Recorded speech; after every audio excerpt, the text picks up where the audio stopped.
हाँ तो बच्चों, कैसे हैं आप सब। जैसा कि आप सभी को पता है, अपना एक्सरसाइज बच्चों 3.1 चल रहा था।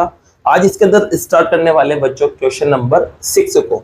तो क्वेश्चन नंबर 6 में क्या लैंग्वेज है, चलो इसको समझते हैं। तो क्वेश्चन नंबर 6 में देखो बच्चों, दे रखा है आपको एक इक्वेशन दे रखा है 2x + 3y - 8 = 0। ये आपको इक्वेशन दिया हुआ है और आपसे कहा है एक दूसरी इक्वेशन आपको फाइंड करना है, दूसरी इक्वेशन आपको निकालना है। हमेशा क्या करता था, अपन को दो इक्वेशन देता था और आपसे कहता था कि बताइए कि लाइन इंटरसेक्टिंग होगी, कि पैरेलल होगी, कि कोइंसिडेंट होगी, ये आपसे पूछता था। लेकिन अब एक लाइन दे दी और आपको ये कंडीशन दे दी, और इस कंडीशन में दूसरी इक्वेशन क्या बनेगी उसको अपन को पता करना है बच्चों। ठीक है, तो देखिए अपन क्या करते हैं, जो पहली इक्वेशन है उसको तो यहाँ लिख देते हैं। ठीक है, ये पहली इक्वेशन है। अब आपको पता है पहली इक्वेशन से a1 मिलता है, b1 मिलता है और c1 मिलता है। तो a1 2 आ गया, b1 3 आ गया और c1 -8 आ गया। अब दूसरी इक्वेशन अपन को पता नहीं है बेटा, तो दूसरी समीकरण जो है वो मैंने मान ली a2x + b2y + c2 = 0। अब बच्चों यहाँ पर a2 b2 और c2 को अगर अपन लाके रख दें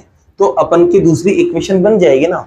तो a2 को पता करना है, b2 को पता करना है और c2 को पता करना है, और आपको ये वाली कंडीशन लगाना है पहले, फिर उसके बाद ये वाली लगाना है, ये वाली लगाना है। तो बच्चों देखो, आपको पता होना चाहिए कि ये वाली जो कंडीशन होती है ना, इस कंडीशन में आपको पता है कि a1/a2 बराबर नहीं होता b1/b2 के। ठीक है बच्चों, अब a1 और b1 तो आपको पता है, तो a1 आपके पास 2 है, नीचे वाले को छोड़ देते हैं 2 मिनट के लिए, और b1 आपके पास कितना है बच्चों, 3 है। ठीक है, ये अपन ने यहाँ रख दिया। अब बच्चों यहाँ पर अपन को थोड़ी डिफरेंट वैल्यू रखना है, और देखो यहाँ पर बराबर नहीं है, ये भी ध्यान रखना है। अब अपन को यहाँ पर ऐसी वैल्यू रखना है बच्चों जिससे ये आपस में बराबर नहीं रहे। तो आपको a2 और b2 को माइंड में सोचना पड़ेगा कि क्या रखें कि ये बराबर नहीं है। अगर देखो आप यहाँ जैसे 2 का डबल 4 रख देते हो और 3 का डबल आप 6 रख देते हो, तो जब इसको आप कट करोगे बेटा तो ये बनेगा 1/2, और ये भी कट होने पर क्या बनेगा 1/2। 3 से कट जाएगा दोनों, ये 2 से कट जाएगा, तो 1/2 आ जाएगा, ये तो बराबर आ जाएगा। तो आपको ऐसी वैल्यू रखना है यहाँ पर कि कटने के बाद भी ये बराबर नहीं रहे। तो देखो इसके लिए आप देख सकते हैं बच्चों, यहाँ पर मैं अगर 5 रख दूं और यहाँ मैं 6 रख दूं, देखो ये तो नहीं कट रहा लेकिन ये कट जाएगा। ये कटने पर 1/2 बनेगा, और ये नहीं कट रहा तो ये ऐसा कैसे रहेगा, लेकिन ये बराबर नहीं आएंगे। आप और भी वैल्यू रख सकते हो, क्योंकि बच्चों इस कंडीशन में लाइन ऐसी होती है, एक पॉइंट पर मिलती है। अब एक पॉइंट पे जरूरी थोड़ी ना है कि 2 ही लाइन मिले, बहुत सारी भी तो मिल सकती है। तो आप कोई सी भी नंबर लिख सकते हो, क्योंकि बहुत सारी लाइन बन सकती है एक पॉइंट पे मिलने वाली। तो आप कोई सी भी यहाँ नंबर रख सकते हो। ये तो मैंने नंबर अपने हिसाब से रख दी, आप चाहते तो यहाँ 3 4 भी रख सकते थे, वो भी बराबर नहीं होता। ठीक है, तो यहाँ पर बच्चों जैसे मैंने ये वैल्यू रखी, तो यहाँ पर आपको ये नीचे वाला जो बंदा होता है वो क्या होता है, a2 होता है, और ये नीचे वाला बंदा क्या होता है, b2 होता है। तो आपको a2 मिल गया बच्चों, क्या मिला, a2 5, और b2 भी आपको मिल चुका है बच्चों, कितना, 6। अब बात करते हैं बच्चों c2 की। तो देखो c2 का यहाँ से कुछ मतलब था ही नहीं, c2 का कुछ मतलब था ही नहीं। इसका मतलब c2 को जो मर्जी है वो पटक दो, क्योंकि c2 इसके अंदर आ ही नहीं रहा है ना। तो जो मर्जी है वो पटक दो, जैसा आपका हो, 1 2 3 4 5 6 7 जो रखना है वो रख दो। तो यहाँ पर चलो मैं c2 को रख देता हूँ 1 रख देता हूँ। ठीक है, जैसे a2 b2 c2 मिला, बस यहाँ रख दो बच्चों, इक्वेशन मिल जाएगी। तो आपके पास जो इक्वेशन आएगी, बोले तो समीकरण जो आएगी वो क्या बनेगी, a2 की जगह क्या रखेंगे बच्चों, 5 और x as it is. b2 की जगह रखेंगे अपन 6 और y एज इट इज, तो b2 की जगह 6 और y as it is. c2 की जगह बच्चों बात करें तो क्या आएगा, 1 और बराबर 0। ये आपकी इक्वेशन बन चुकी है और यही आपका क्या है बच्चों, आंसर है। अब बात करते हैं सेकेंड पार्ट की। तो सेकेंड पार्ट की कंडीशन क्या होती है, पहले उसको समझते हैं। तो सेकेंड पार्ट की कंडीशन बच्चों आपको पता होगी कि a1/a2 बराबर होता है b1/b2 के, लेकिन ये बराबर नहीं होता c1/c2 के, ये आपको याद है।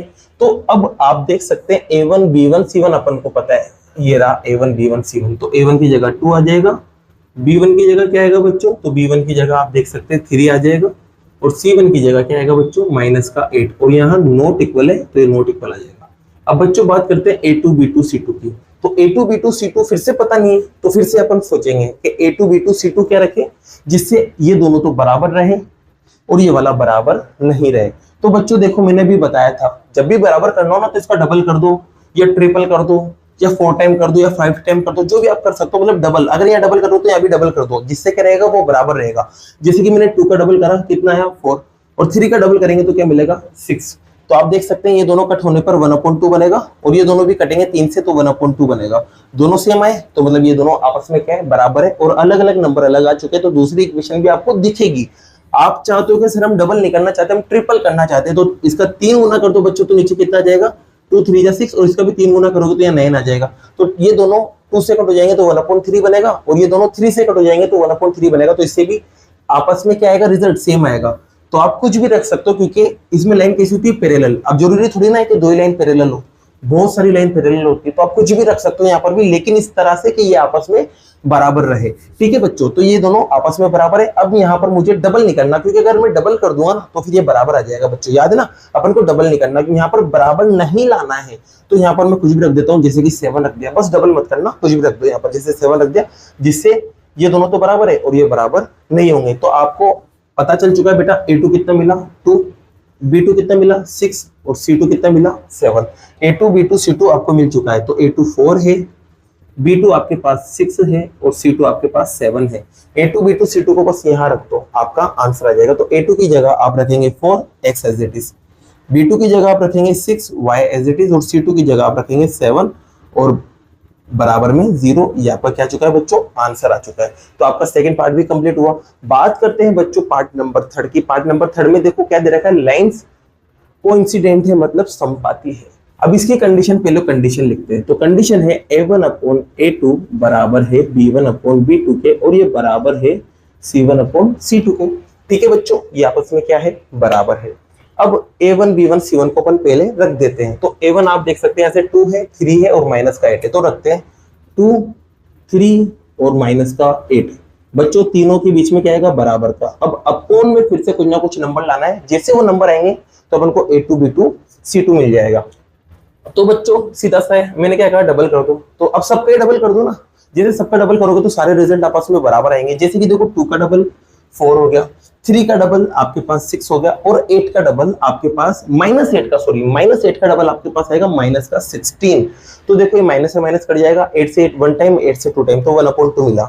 यहाँ पर ये दोनों 3 से कट जाएंगे तो 1 और ये 2, तो 1/2 यहाँ पे भी मिल गया। ये 2 से कट जाएंगे तो ये 1 टाइम, ये 2 टाइम, तो 1/2 यहाँ पे भी मिल गया। तो तीनों के तीनों 1/2 है, मतलब आपस में बराबर है। और बराबर है तो बच्चों आपकी कंडीशन लग गई। तो आप देख सकते हैं A2 की जगह क्या दिख रहा है आपको 4, B2 की जगह और C2 की जगह आप देख सकते हैं। तो रखते हैं बच्चों, A2 आपको 4 मिला, B2 आपको 6 मिला और C2 आपको -16 मिला बेटा। ठीक है, A2 B2 C2 को बस यहाँ रख दो और आपका आंसर निकाल लो। रखते हैं बच्चों, A2 की जगह 4 X as it is, B2 की जगह 6 Y एज इट इज और C2 की जगह माइनस है बच्चों, तो ये लो -16 और इक्वल में 0, जिससे आपको ये एक और इक्वेशन मिल जाएगी। तो इसी के साथ बच्चों आपका फर्स्ट, सेकंड और थर्ड पार्ट क्या होता है, कंप्लीट होता है। बाकी का जो नेक्स्ट क्वेश्चन है बच्चों वो नेक्स्ट वीडियो में करते हैं। अगर वीडियो पसंद आई हो तो वीडियो को लाइक कीजिए और चैनल को सब्सक्राइब कीजिए। Thank you so much.